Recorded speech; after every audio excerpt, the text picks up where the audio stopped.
Next topic qualitative credit control weapons. അതായത് reserve bank എങ്ങനെയാണ് അവരുടെ മണി സപ്ലൈ, റിസർവ് ബാങ്ക് ഇന്ത്യയിലെ മണി സപ്ലൈ എങ്ങനെയൊക്കെയാണ് കൺട്രോൾ ചെയ്യുന്നത്, അതിനുള്ള ക്വാണ്ടിറ്റേറ്റീവ് ക്രെഡിറ്റ് കൺട്രോൾ വെപ്പൺസ് ആണ് ഇനി പറയാൻ പോകുന്നത്. അതിൽ main qualitative credit control weapons, R B I ഉപയോഗിക്കുന്ന ക്രെഡിറ്റ് കൺട്രോളിന് ഉപയോഗിക്കുന്ന main qualitative credit control weapons. First one ആണ് bank rate policy, second one open market operations, third one variable cash reserve ratio, fourth one variable statutory liquidity ratio. And first one is bank rate policy. Bank rate is the minimum rate at which the Reserve Bank is ready to grant loans and advances to commercial bank or to rediscount bills of exchange. Bank rate എന്ന് പറഞ്ഞാൽ ഒരു റേറ്റാണ്, minimum റേറ്റാണ്. അതായത് reserve bank of India commercial ബാങ്ക്സിന് ലോൺസോ അല്ലെങ്കിൽ bill of exchange റീഡിസ്കൗണ്ടോ ചെയ്യുന്നതിനുള്ള മിനിമം റേറ്റാണെന്ത് ബാങ്ക് റേറ്റ് എന്ന് പറയുന്നത്. ഇതൊരു ലോങ് ടേം ലോൺസൊക്കെ ആയിരിക്കുന്നത് ബാങ്ക് റേറ്റിൽ പ്രൊവൈഡ് ചെയ്യുന്നത്. ഇങ്ങനെ ബാങ്ക് റേറ്റിൽ റിസർവ് ബാങ്ക് എന്ത് ചെയ്യാണ്, കൊമേഴ്ഷ്യൽ ബാങ്ക്സിന് ലോൺസൊക്കെ കൊടുക്കുകയാണ്. അങ്ങനെ ലോൺ കൊടുക്കുമ്പോൾ അതിന് ഇത്ര പെർസെൻറ്റേജ് ആണെന്ത് കൊമേഴ്ഷ്യൽ ബാങ്കിലേക്ക് അവർ ഇൻട്രസ്റ്റ് അടയ്ക്കേണ്ടത്. അതാണ് ആ റേറ്റാണ് ബാങ്ക് റേറ്റ് എന്ന് പറയുന്നത്. ഈ ബാങ്ക് റേറ്റ് കൂടുന്തോറും എന്താണ് ഒരു ലോൺ എടുക്കാനുള്ള ടെൻഡൻസി കുറയും. അപ്പോൾ ഇങ്ങനെ നമുക്കിത് എന്ത് ചെയ്യാം, ബാങ്ക് റേറ്റിനെ ക്രെഡിറ്റിൻ്റെ ഫ്ലോനെ കൺട്രോൾ ചെയ്യാൻ പറ്റും. പിന്നെ ഈ ക്രെഡിറ്റ് കൺട്രോൾ ഇഫക്റ്റീവ്നെസ് ആവണമെങ്കിൽ ഈ വെപ്പൺസ് കുറച്ച് കാര്യങ്ങൾ ഡിപ്പെൻഡ് ചെയ്യണം. ഫസ്റ്റ് എന്ന് പറഞ്ഞാൽ how far the bank approach the central bank for financial accommodation. അതായത് എത്രത്തോളം ബാങ്ക് സെൻട്രൽ ബാങ്കിനെ ഫിനാൻഷ്യൽ അക്കോമഡേഷന് വേണ്ടിയിട്ട് സമീപിക്കുന്നുണ്ട്.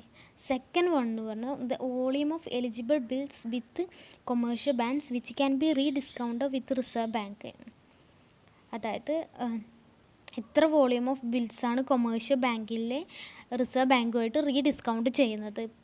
Third one how far the money market rates respond to changes in the bank rate. അതായത് മണി market bank റേറ്റിൻ്റെ ചേഞ്ചസിനോട് money market rates എങ്ങനെയാണ് പ്രതികരിക്കുന്നത്, എത്രത്തോളം പ്രതികരിക്കുന്നുണ്ട്. ഈ മൂന്ന് കാര്യങ്ങൾ ഡിപ്പെൻഡ് ചെയ്തിട്ടായിരിക്കുന്നത് ക്രെഡിറ്റ് കൺട്രോളിൻ്റെ എഫക്റ്റീവ്നെസ് എന്ന് പറയുന്നത്. ഇനി ഈ ബാങ്ക് റേറ്റ് പോളിസിക്ക് കുറച്ച് ലിമിറ്റേഷൻസ് ഉണ്ട്. അതിൽ ഫസ്റ്റ് എന്ന് പറഞ്ഞാൽ a major credit requirement of Indian economy is met by money lenders and indigenous bankers. The rise or fall in the bank rates has no impact on the interest charged by them because they are not under the purview of Reserve Bank. അതായത് ഇന്ത്യയിൽ ഇപ്പോഴത്തെ ഈ എക്കണോമിയിൽ ഇപ്പോഴും എന്തിനെക്കുറിച്ച് അറിവില്ല, bank റേറ്റിനെ കുറിച്ചിട്ടൊരു knowledge ഇല്ല. കാരണം അവരിപ്പോഴും depend ചെയ്യുന്ന മണി ലെൻഡേഴ്സിനെ ഇൻഡിജീനിയസ് ബാങ്കേഴ്സിനെയാണ് ഡിപ്പെൻഡ് ചെയ്യുന്നത്. അപ്പോൾ ബാങ്ക് റേറ്റ്സ് അങ്ങനെ ഉള്ള സാഹചര്യത്തിൽ അത് ഇഫക്റ്റീവ്നെസ് ആവില്ല. രണ്ടാമത് പറയുന്നത് lack of coordination of different components of Indian money market is another reason. Indian money മാർക്കറ്റിൽ എന്തല്ല ഡിഫറെൻറ്റ് കോമ്പണൻസ് തമ്മിലുള്ള ഒരു കോർഡിനേഷൻ കുറവുണ്ട്. അതും എന്താണ് ബാങ്ക് റേറ്റ്സിനെ എഫക്റ്റ് ചെയ്യുന്നില്ല, ബാങ്ക് റേറ്റിനെ ഇതിൻ്റെ പ്രശസ്തി ക്രെഡിറ്റ് കൺട്രോളിന് ഉപയോഗിക്കുന്നില്ല. Third one the market rate of interest is not varying according to same proportion of variation occurring in the bank rate. അതായത് ബാങ്ക് റേറ്റിൽ സെയിം പ്രൊപ്പോർഷനാണ് മാറുന്നതെങ്കിൽ മാർക്കറ്റ് റേറ്റ് ഓഫ് ഇൻട്രസ്റ്റിൽ വേരിയേഷൻസ് ഉണ്ടാവുന്നില്ല. അപ്പോൾ അതും എന്തിനെ എഫക്റ്റ് ചെയ്യുന്നില്ല, ക്രെഡിറ്റ് കൺട്രോളിനെ എഫക്റ്റ് ചെയ്യുന്നില്ല. പിന്നെ the scarcity of eligible bills Indian money market cost the non popularity of discounting bill. ഇതാണെന്ത് അനദർ റീസൺ എന്ന് പറയുന്നത്. അതായത് എലിജിബിൾ ബിൽസിൻ്റെ സ്കേഴ്സിറ്റി, ലഭ്യത കുറവ് എന്ത് ചെയ്യാണ്, ദൗർലഭ്യം ഇന്ത്യൻ മണി മാർക്കറ്റിലുണ്ട്. അത് റീഡിസ്കൗണ്ടിങ് ഓഫ് ബില്ലിനൊന്നും ഒരു പോപ്പുലാരിറ്റി കൊടുക്കുന്നില്ല.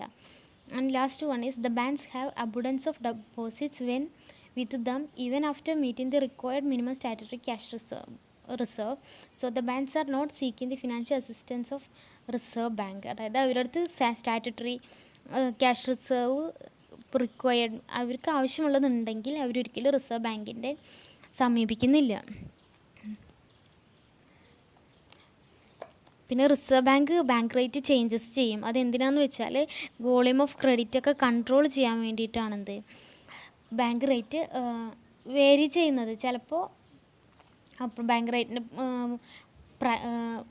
റേറ്റിൻ്റെ പെർസെൻറ്റേജിൽ ഇൻക്രീസ് ഉണ്ടാവുക, ചിലപ്പോൾ എന്ത് ഡിക്രീസ് ചെയ്യുക. അത് ക്രെഡിറ്റ് കൺട്രോളിൻ്റെ ഫ്ലോസിനനുസരിച്ച് അല്ലെങ്കിൽ മണി സപ്ലൈൻ്റെ ഫ്ലോയ്ക്ക് അനുസരിച്ചിട്ടായിരിക്കും ഇത് ബാങ്ക് റേറ്റ് ഇൻക്രീസും ഡിക്രീസും ചെയ്യുന്നത്.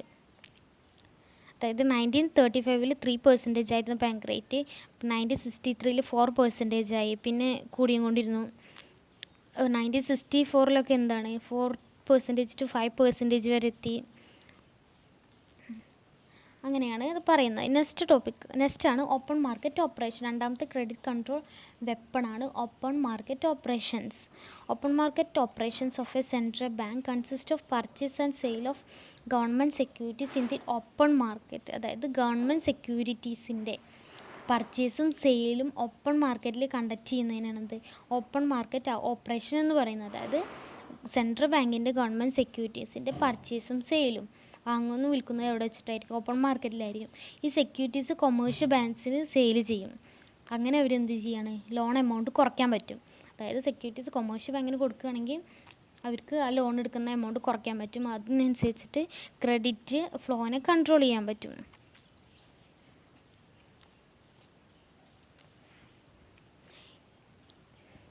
പിന്നെ ഇതിൽ പറയുന്നതാണ് ഓപ്പൺ മാർക്കറ്റ് ഓപ്പറേഷൻസിൽ എപ്പോഴും എന്താണ് ഫ്ലെക്സിബിലിറ്റി ഉണ്ടായിരിക്കും. Policy in the open market operations of the RBI become more flexible. RBI uses the weapon to groom the മാർക്കറ്റിനെ മൊത്തത്തിലൊന്ന് ഗ്രൂം ചെയ്യാൻ വേണ്ടിയിട്ടാണ് ഈ ഒരു ഓപ്പറേഷൻ അവർ ഉപയോഗിക്കുന്നത്. It is mainly done for creating the necessary market conditions for flotation of new loans. അതായത് ഇത് മെയിനായിട്ടും ക്രിയേറ്റ് ചെയ്യുന്നതെന്ന് വെച്ചാൽ മാർക്കറ്റ് കണ്ടീഷൻസിൻ്റെ ഫ്ലോട്ടേഷൻ, ലോൺസിനുള്ള ഫ്ലോട്ടേഷൻ അനുസരിച്ചിട്ടായിരിക്കും ഈ ഒരു വെപ്പൺ ഉപയോഗിക്കുന്നത്. നെക്സ്റ്റ് പറയുന്നതാണ് prerequisites required for the success of this weapon. അതായത് ഈ ഒരു വെപ്പൺ, അതായത് ഓപ്പൺ മാർക്കറ്റ് ഓപ്പറേഷൻസ് സക്സസ് ആവണമെങ്കിൽ എന്തൊക്കെ പ്രീ റിക്വിസിറ്റ്സ് ആണ് ആവശ്യമുള്ളത്? ഫസ്റ്റ് വൺ എന്ന് പറഞ്ഞാൽ stability of cash prize in banks. അതായത് ഇന്ത്യയിലെ ഷെഡ്യൂൾഡ് ബാങ്ക്സിലൊക്കെ മിനിമം ക്യാഷ് റിസർവ്സ് ഒക്കെ റിക്വയേർഡ് ആണ്, അങ്ങനെ മാറ്റി വെച്ചിട്ടുണ്ടായിരിക്കണം. അപ്പോൾ സ്റ്റെബിലിറ്റി എപ്പോഴും എന്തിലുണ്ടായിരിക്കണം? ക്യാഷ് പ്രൈസിൽ ഉണ്ടായിരിക്കണം. The excess over statutory minimum fluctuates with the seasonal changes happening in monetary conditions. The open market operations will reduce the excess reserves of commercial banks. So it is a limiting factor for the success of the open market operations. അപ്പോൾ ഈ stability എപ്പോഴും നിലനിർത്തി കൊണ്ടുപോകണം, എങ്കിൽ മാത്രമേ അത് എന്ത് ചെയ്യാൻ പറ്റുള്ളൂ? സക്സസ് ഉണ്ടാക്കാൻ പറ്റുള്ളൂ. രണ്ടാമത്തെ പറയുന്നതാണ് existence of unorganised sector. Existence of unorganised sector retards all the policies framed by Reserve Bank. The existence of board and active money and capital markets are required for the success of the open market operations. അതായത് open market ഓപ്പറേഷനിൽ success ഉണ്ടാവണമെങ്കിൽ broad and പോലെ active ക്യാപിറ്റലും money മാർക്കറ്റും ആവശ്യമാണ്. Unorganised sector പക്ഷേ ഇന്ന് നിലനിന്നുകൊണ്ടിരിക്കുകയാണ്. നെക്സ്റ്റ് പറയുന്നതാണ് lack of sufficient securities of different maturity. അതായത് സഫിഷ്യൻറ്റ് സെക്യൂരിറ്റി, ഡിഫറെൻറ്റ് മെച്യൂരിറ്റി പീരീഡിലുള്ള സഫിഷ്യൻസ് സെക്യൂരിറ്റീസ് എന്തില്ല? RBIയിലില്ല. അപ്പോൾ ഇതെന്ത് ചെയ്യാണ്? ആ ഒരു സഫിഷ്യൻ്റ് ആയിട്ടുള്ള സെക്യൂരിറ്റീസൊക്കെ ഉണ്ടാവണം, എങ്കിൽ മാത്രമേ ഇതിന് സക്സസ് ഉണ്ടാവാൻ പറ്റുള്ളൂ. പിന്നെ പറയുന്നതാണ് സ്ട്രെങ്തനിങ് ഓഫ് ദി സെക്യൂരിറ്റി മാർക്കറ്റിനെ സ്ട്രെങ്തൻ ചെയ്തുകൊണ്ടിരിക്കുന്നു. Fifth one is development of institutional സ്ട്രക്ചറിൻ്റെ development of institution structure is required to conduct open market operation successfully. അതായത് ഇൻസ്റ്റിറ്റ്യൂഷൻസിൻ്റെ ഒക്കെ സ്ട്രക്ചർ ചെയ്യണം? നല്ല ഡെവലപ്മെൻറ്റ് കൊണ്ടുവന്നാൽ മാത്രമേ ഓപ്പൺ മാർക്കറ്റ് ഓപ്പറേഷൻസിന് സക്സസ് ആവാൻ പറ്റുള്ളൂ. നെക്സ്റ്റ് വരുന്നതാണ് measures taken by RBI to strengthen open market. എന്തൊക്കെ മെഷേഴ്സാണ് ഈ ഓപ്പൺ മാർക്കറ്റ് ഓപ്പറേഷൻസ് സക്സസ് ആവാൻ വേണ്ടിയിട്ട് റിസർവ് ബാങ്ക് ഓഫ് ഇന്ത്യ ഏറ്റെടുത്തിട്ടുള്ളത്? First one, the reserve bank established discount and finance house of India and the securities trading corporation of India. അതായത് അവരാദ്യം എന്ത് ചെയ്തു? Discount and finance house of India establish ചെയ്തു. അതുപോലെ securities trading corporation of ഇന്ത്യയും അവർ establish ചെയ്തു ഈ open market operation success ആവാൻ വേണ്ടിയിട്ട്. രണ്ടാമതെന്ന് പറഞ്ഞാൽ issued guide lines. RBI issued guide lines for the development of A system of primary dealers. അവരുടെ ഡെവലപ്മെൻറ്റിന് വേണ്ടിയിട്ട് സിസ്റ്റം ഡെവലപ്മെൻറ്റിന് വേണ്ടിയിട്ടൊക്കെ RBI പുതിയ ഗൈഡ് ലൈൻസും കാര്യങ്ങളും കൊണ്ടുവന്നു. The basic function of primary dealers is to purchase securities and access them deeper in the market. Next one, delivery versus payment. അതായത് DVP system introduce ചെയ്തു. ഇതും എന്തിനാണ്? സൈമിൾട്ടേനിയസ് പേയ്മെൻറ്റൊക്കെ നടത്താൻ വേണ്ടിയിട്ടാണെന്ത് ഈ DVP സിസ്റ്റം ഇൻട്രൊഡ്യൂസ് ചെയ്തിട്ടുള്ളത്. അടുത്ത വെപ്പണാണ് വേരിയബിൾ ക്യാഷ് റിസർവ് റേഷ്യോ, അല്ലെങ്കിൽ cash reserve ratio എന്ന് പറയും, CRR. As per section 42 of the Reserve Bank of India Act 1934, every scheduled bank is required to maintain a fixed percentage of their time and demand deposit as cash reserve with the Reserve Bank of India. It is called statutory cash reserve ratio. An increase in cash reserve ratio reduces the excess reserve of the bank, and a decrease in the cash reserve ratio increase their excess reserves. അതായത് ഇന്ത്യയിലെ commercial banks ഇന്ത്യയിലെ അവരുടെ ടൈമും അതുപോലെ demand ഡെപ്പോസിറ്റിൻ്റെ ഒരു fixed percentage RBIയിൽ എന്ത് ചെയ്യണം? Deposit ചെയ്യണം. ആ റേഷ്യോന് പറയുന്നതാണ് ക്യാഷ് റിസർവ് റേഷ്യോ എന്ന് പറയുന്നത്. അതായത് കൊമേഴ്ഷ്യൽ ബാങ്ക്, ഇന്ത്യയിലെ കൊമേഴ്ഷ്യൽ ബാങ്ക്സുകൾ എന്ത് ചെയ്യണം? അവരുടെ ടൈം ആൻഡ് ഡിമാൻഡ് ഡെപ്പോസിറ്റിൻ്റെ ഒരു ഫിക്സഡ് പെർസെൻറ്റേജ് RBIയിൽ ഡെപ്പോസിറ്റ് ചെയ്യണം. അങ്ങനെ ഡെപ്പോസിറ്റ് ചെയ്യുന്നതിനാണ് ക്യാഷ് റിസർവ് റേഷ്യോ എന്ന് പറയുന്നത്. അതായത് ഇതൊരു പെർസെൻറ്റേജ് ആയിരിക്കും. ആ പെർസെൻറ്റേജ് ഇവരെന്ത് ചെയ്യണം? റിസർവ് ബാങ്കിൽ ഡെപ്പോസിറ്റ് ചെയ്യണം.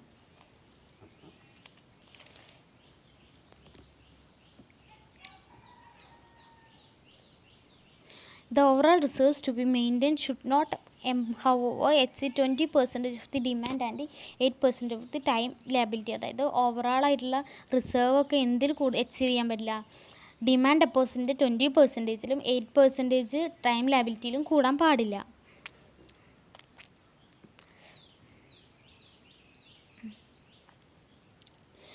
But all these reserves are subject to overall limit with the total reserve kept with the Reserve Bank would not exceed 20% of the demand liabilities. അതായത് ടോട്ടലി ഇവരെന്ത് ചെയ്യാൻ പറ്റില്ല? ഈ ക്യാഷ് റിസർവ് റേഷ്യോ എന്ന് പറയുന്നത് 20% കൂടാൻ പാടില്ല. അതായത് ഇവരെന്ത് ചെയ്യണം? ബാങ്ക് അഡീഷണൽ റിസർവ്സ് ഒക്കെ ഉണ്ടെങ്കിൽ അതിന് ഇൻട്രസ്റ്റ് കൊടുക്കണം. നെക്സ്റ്റ് വെപ്പണാണ് statutory liquidity ratio. Statutory liquidity ratio എന്ന് പറഞ്ഞാൽ as per section 24 of the banking regulation act 1949, every commercial bank is required to maintain not less than 25% of its total time and demand liabilities in liquid assets in the form of cash, gold and unencumbered government and other securities with the RBI. This is known as statutory liquidity ratio അല്ലെങ്കിൽ requirement എന്ന് പറയുന്നത്. അതായത് banking regulation act 1949 പ്രകാരം എല്ലാ commercial ബാങ്കും എന്ത് ചെയ്യണം? ഒരു certain percentage, not less than 25% കുറയാതെയുള്ള total time and demand liability liquid assets ആയിട്ട്, ഒന്നെങ്കിൽ ക്യാഷ്, ഗോൾഡ് അല്ലെങ്കിൽ unencumbered government and other securities with RBI, അങ്ങനത്തെ എന്തെങ്കിലും സെക്യൂരിറ്റീസ് ആയിട്ടോ ലിക്വിഡ് അസറ്റ്സ് ആയിട്ട് RBIയിൽ മെയിൻറ്റെയിൻ ചെയ്യണം. ആ മെയിൻറ്റെയിൻ ചെയ്യുന്ന റേഷ്യോ ആണ് എന്ത്?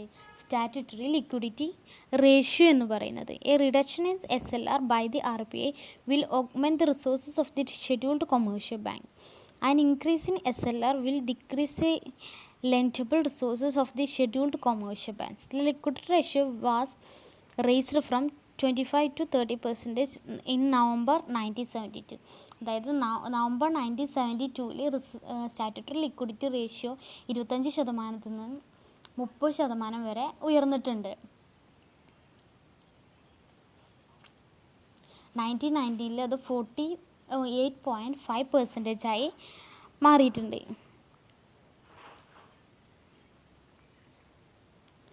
അപ്പോൾ ഇത്രയാണ് ക്വാണ്ടിറ്റേറ്റീവ് ക്രെഡിറ്റ് കൺട്രോൾ വെപ്പൺസിൽ പറയുന്നത്.